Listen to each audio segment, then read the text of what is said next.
The first movement in Joong is a middle block, but using the reverse knife hand. So I've shown you how to do a middle block before, but to do it with the reverse knife hand, you need to form the hand like this. The thumb is tucked out the way because you're using this region to block with. From this angle, you don't see the thumb. From this angle, there should be a gap between the thumb and the inside of your hand. You can just slot your finger in between that gap. The fingers are squeezed together tightly as you do with knife hand. So the middle block is done in the same way as you do an inner forearm middle block, starting from underneath, but you just form the reverse knife hand at the end, and the fingertips will end up at shoulder level because it's a middle block. So having done the first movement, I'm going to show you the combination of the first three movements in Joong, and it looks like this. You perform a middle block in L stance, forming the reverse knife hand. Then you keep the arms where they are as you do a low front snap kick with the front leg, which is at umbilicus level. Then put the foot down where it was, then step forward into rear foot stance, forming a palm upward block, which I showed you in lesson 37. From there, you can do the next three movements where you pivot fully, so you can form an L stance the other way, and then you repeat the same combination that way round. So repeat that over and over again, which in effect are the first 6 movements of the pattern. So it's like this.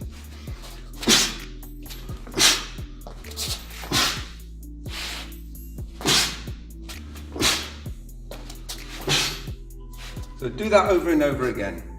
And another combination you need to practice involves a release motion, where you imagine the opponent has grabbed your wrist from this position and you need to pull down to release, like this. So the release motion is part of a combination of 3 techniques, where you do a back fist strike in L stance, and then you do the release motion going from L stance to walking stance, and you square up. Now, usually when you go from L stance to walking stance, you go back forward, loading the weight on the rear leg so you can get control and throw the weight in to wind up for the technique. But you're doing a release motion, so there's an exception to the rule. You're just trying to release and surprise the opponent, so you don't take time going back forward. You just slip the foot out, square up, and pull the arm down. But you do use reaction from here, like that. To release, go straight down, okay? Not too much of a curve, no need to pull in too much. Slightly, it's not a problem, but just twisting and pulling down should get it to work, okay? Now, after that, you do a punch. Now notice I did it in fast motion. So you pause after the first movement, but the next 2 are done in fast motion. So watch my video on breath control to understand how to do the breathing. And I've shown you how to do 2 fast punches. This is very similar. You just go down, down very sharply. So you square up immediately on the release and you remain full facing for the punch. Then you can practice the combination the other way, like that. So those 6 movements will be towards the middle of the pattern. Now another technique that you need to know is angle punch, but it's done in slow motion in the pattern. So you'll be in a walking stance position and doing a palm pressing block. And to go to close stance from here to do an angle punch, you need to load the weight onto the front leg and then pivot on the way up so the heels are off the ground. Then you drop the heels as you do the angle punch. Normally, I explain how to turn. I get you to lower yourself, relax, and pivot and drop like a corkscrew going in. This time, it's like a corkscrew, just by going up, okay? It's rarely done that way, but in this case, it's necessary. Otherwise, you won't be able to do it. You'll end up too low, then you have to go up and down at the end, which is too much movement. So you want to go up much earlier. Down, up, down. There's still a slight relaxation at the beginning. Relax, load the weight, up, down. So time the punch as you drop the heels. Make sure you twist the fist at the end, like that. Just like you do with a punch there, it's going towards the target. Avoid bending the elbow and bringing it in like this, because you're not hitting the target. You need to go towards the target, which is just inside your shoulder, outside your chest, here. Okay, so practice that, down, up, down, like that. Actually, it's not down, it's just relax. It feels like you're going down, but you don't actually drop your body much, or none at all, okay? So practice that a few times, and then you're ready to practice the pattern. Joong Tul starts with close ready stance type B, which looks like this. I've shown you close ready stance type A when we did Wonyo Tul. But type B has the hands lower down, level with your umbilicus, 15 centimeters away. So start from that position and then do the first 6 movements which I showed you earlier. So go into a neutral position, pivot 15 degrees at the early stage and relax, and then do reverse knife hand middle block, followed by low front kick and then palm upward block. Pivot fully and repeat the other way. Now pivot the rear foot so the foot's turned in 15 degrees, ready for an L stance. Perform knife hand guarding block. Then move back, forward to walking stance, doing an upper elbow strike, which I've shown you in lesson 39. I showed you this combination.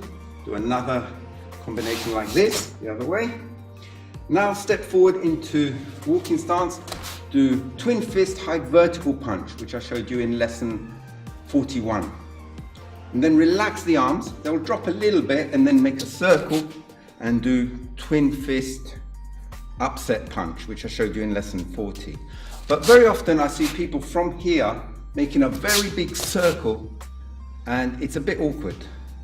The circle should be smaller. So the reason why is that they fail to relax. They go from this move, they start the second move straight away instead of relaxing first. Now what happens when you relax? Your arms will drop, like when you go to a neutral position. So the arms will drop and then you circle after, okay? This is the way I prefer to do it. I just see so many people doing this and it just doesn't follow the same rhythm as we do all techniques. You know, for example, the first movement in Dosan, 1, and then you relax, the arms drop a little bit, yeah? You don't go 1, 2 like that. You relax, so the arms drop a little bit. So the same thing here. They'll drop a little bit and then you continue the move after that. Now from there, you're going to turn using a spot turn, which is like Dosan Tul, going from second to third movement. You step on the center line, 1 foot back, then you pivot. Now you're going to do an X fist rising block. So the arms are to the side and you go to a walking stance, X fist rising block, which moves like this in a slight curve, okay? So you cross it early. If you do it too straight, the arms will cross very late. So you need to cross a bit earlier and go up, okay? And make sure your arms are not too far back. They're to the side, if anything, slightly in front, so you don't want to bring them too far back. So from here, straight up. And you should be able to see underneath your arms, okay? Okay, my dough box hanging a little bit, but normally you could see underneath. Okay, so from there. Now you pivot with the rear foot, and then go to L stance, back fist strike, release high punch, which is a combination I showed you earlier. And then you put your feet together and you do it the other way. Remember the second and third movements are done in fast motion. Okay, now from there, don't pivot at this stage, just step backwards, bringing your feet together. And once you transfer the weight onto your right foot, you pivot with the right foot to go to a walking stance and do a high block using the double forearm in walking stance. Now load the weight onto your right leg, go back, forward into to L stance and punch. So effectively this is a reverse punch because it's opposite to your leading leg. The right leg is, this is a right L stance. Now do a side kick with a punch. So you punch at the same time you kick, and it's a middle kick, so you kick shoulder level. And then do walking stance, double forearm block again. Then you go back forward, punching L stance again. Repeat the side kick, but this time go to L stance, forearm guarding block. So kick and punch and forearm guarding block. Now just a word about how you pivot when you kick. When you do side kick followed by a walking stance, you pivot 3 times. you pivot 75 degrees out for the kick, but then you withdraw the leg, you pivot back again. But you go into walking stance, so usually you have to pivot into the walking stance with the rear foot. So you pivot for the third time. But when you're doing L stance, you pivot out 75 degrees, pivot back, but you don't need to pivot anymore, you can just step into L stance. So bear that in mind when you're doing the pattern. So when you've done the second side kick, you finish in forearm guarding block, then you go back forward to low stance, palm pressing block, which I showed you in lesson 38. And repeat that combination, guarding block, palm pressing block. Now you do the slow motion angle punch, which I showed you earlier, and then you finish off with a fixed stance, U-shaped block. You bring the feet together and you do it the other way. And I showed you how to do that in lesson 43. Then you return to the ready posture, close ready stance, type B, moving your left foot, like that. Okay, so this is how Joong Tul looks like in full.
Joong Tul was one of my favorite patterns when I was a color belt, and then I got to black belt and learned very interesting patterns.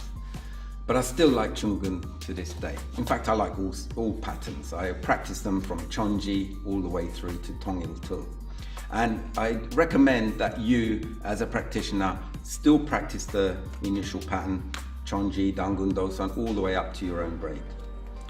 With Joong Tul, I always found it difficult to finish in the same spot I started with. And with patterns, you need to do that. Start and finish in the same spot. With Joong, I found that I went past the start position and went too far away.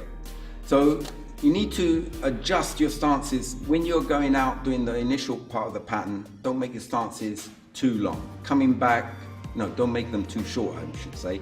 And when you're coming back, don't make them too long. Although you've got low stance, it needs to be a bit longer than walking stance by 1 foot. But tweak your stances so that you adjust it so that you end up in the same spot you started with. So as an individual, you all got different body types, different size legs to your body ratio. So you've got to adjust the stances accordingly. So that's part of your practice with all patterns. End up in the same spot you started with, okay? So enjoy practicing the pattern, and I hope to see you next time.